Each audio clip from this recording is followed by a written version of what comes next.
everyone, here I am ready to make something for my dinner this evening. I've been baking all weekend, cooking lots of things. So I am thinking some chicken tenders sound really good. So I'm going to make some chicken tenders and I will show you how I'm going to start that. So I do have my chicken breast here that I have dried with a paper towel, and I'm going to beat them till they're they're about an inch thick probably. So this is how I beat my chicken breast. I take my heavy duty rolling pin and I beat them, try to get them even across about the same thickness all the way around. Once I get it to the thickness that I want, then I'm going to slice them into tenders. And I have a big bowl waiting, and I'm going to put some buttermilk in there with some hot sauce. And that's what we're going to let our chicken soak in for about an hour in the refrigerator. This helps your chicken be really tender when you do this. It breaks down the meat a little bit. Okay, that's pretty good. So I'm going to show you how I'm going to cut this. I have my really sharp knife from Cutco. I love my Cutco knives, as I've told you. All right, so I'm just going to take my chicken and I'm going to just start cutting it into the size of a tender I would like. Just like that. See how that cuts that so well? There's a tender. I'm going to put that in my bowl. I'm going to keep cutting these until I get them cut to the size and how many pieces I want. Tender. I'm probably going to take that and cut that in half. We don't need it to be quite so big. Nice chicken tender. Here we go. There's another one. All right, I'm going to make this one into just 2 pieces. Seems like about the right amount. And then I'm going to cut those in half.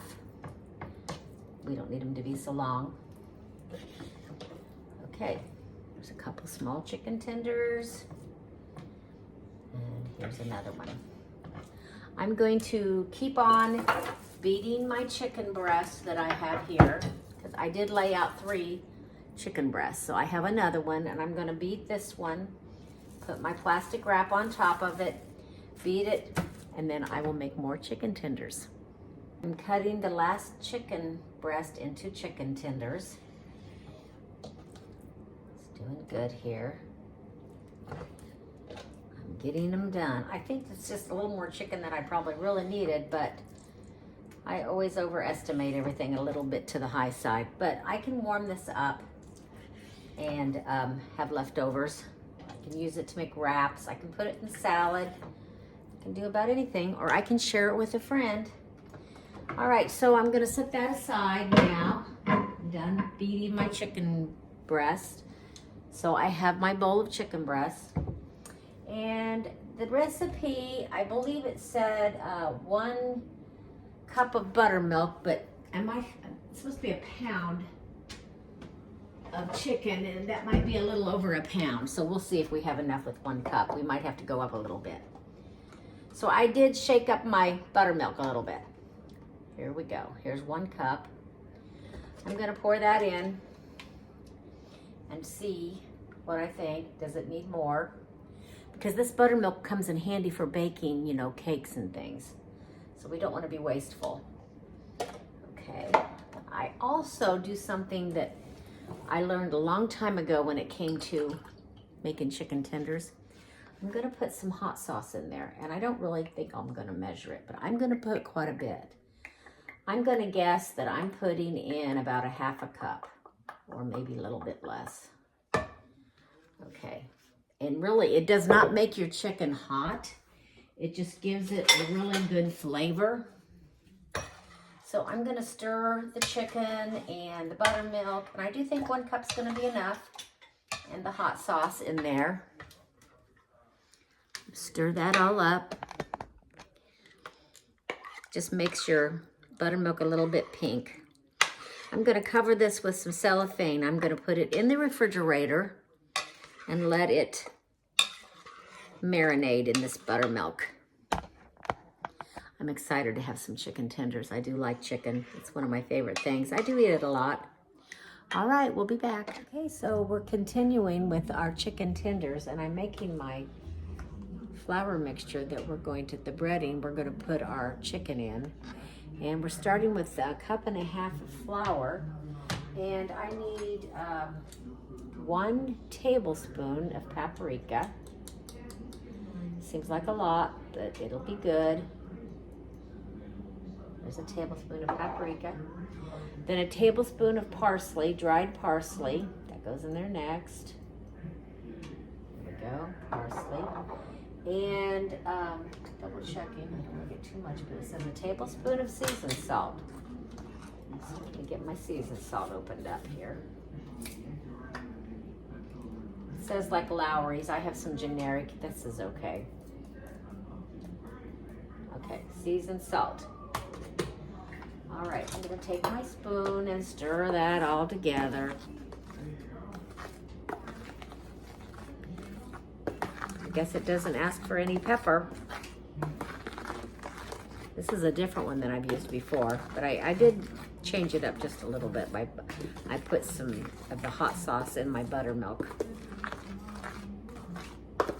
Okay, my flour, it has been all mixed up really well.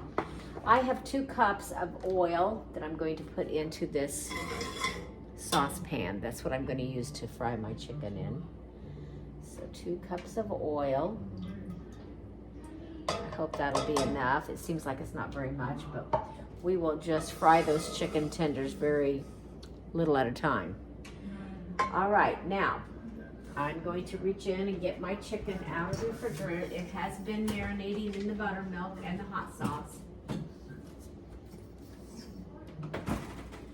So we're going to take this over here for me to have some place to put my chicken. Take this off the chicken, and we're going to take the chicken out of the buttermilk and dip it in the flour, then dip it in the egg, and then dip it back in the flour. Okay, and I'm not going to fry I'm going to get all my chicken ready before I'm ready to fry it. Okay, and it's going to be a messy deal here. So it's, okay, so we have our chicken that's been in the buttermilk right here. I'm going to go into the flour, dredge it in the flour, and then dredge it in your egg mixture, and then into your flour again. Let's see how that works. Okay, kind of press it onto your chicken tenders. Get them nice and covered up. There we go. So it's going to be your chicken tender into the flour. Cover it up good with the flour. Pat it all over. Into your egg. Back into your flour. See if I can get that a little bit closer so you can see better what I'm doing. Okay, so now we'll put more of the flour on here. Okay. We're going to let that set on the plate for a few minutes while we're getting everything ready. Make sure you got plenty of buttermilk on your chicken tender. I'm going to go in the flour.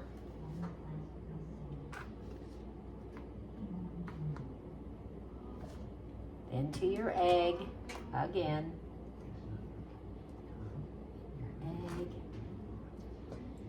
And then your flour. Okay, well, I'm not going to bore you and show you how I'm going to do all of these, but this is how it's going to work. Put that on the plate. So I will be back in a few minutes. Okay, so I do have the chicken already breaded, ready to go. And I have my grease getting hot, 2 cups, and again, I may have to add more to that. And then I do have a pan over here, like a cookie sheet, with a rack over it to let my chicken grease drain off of it when I take it out. That's right there. Okay, I'm gonna let this get hot, and I'm gonna have chicken tenders for dinner, along with some of my zucchini rounds that I love, but I've showed you those before. So I shall return. Okay, so I have placed my first chicken tender into my pot. And I am going to take my time, and I'm only going to fry a couple at a time in there. So now I'm going to go ahead and put one more in, and I'm using a fork to dip it in with there so I don't burn myself. It says you need to cook it on or fry it on one side for about 3 to 4 minutes, then turn it over and fry it on the other side for another 3 minutes. Well, I sure hate to see the Sunday end. It's been enjoyable being in the kitchen. I just really like it, except for all the dishes. Can't have everything, you know. I need like a sous chef that can help me. The chicken is frying up. Looking pretty good. I'm going to have plenty of chicken. I need to learn how to cut down my recipes a little bit. I get a little carried away. Anyway, we'll let this fry for a few minutes, and when I'm ready to turn it, I'll let you know.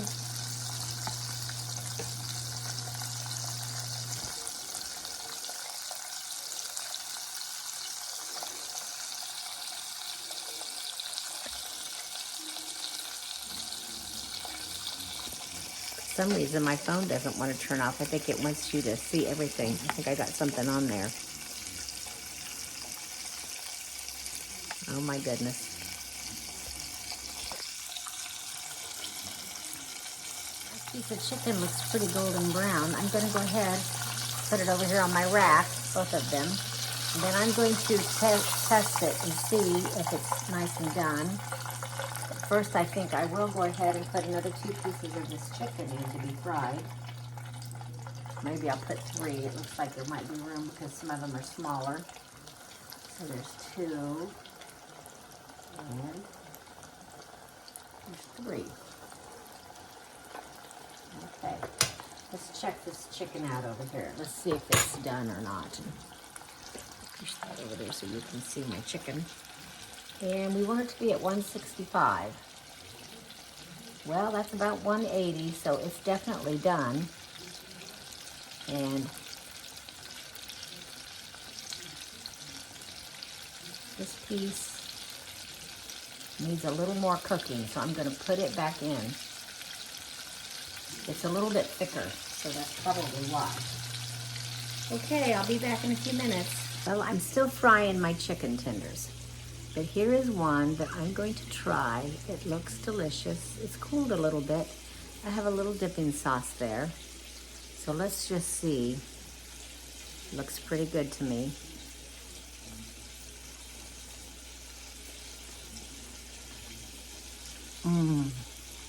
Wow. Nothing like a good homemade chicken tender. That little bit of hot sauce in there really gives it good flavor.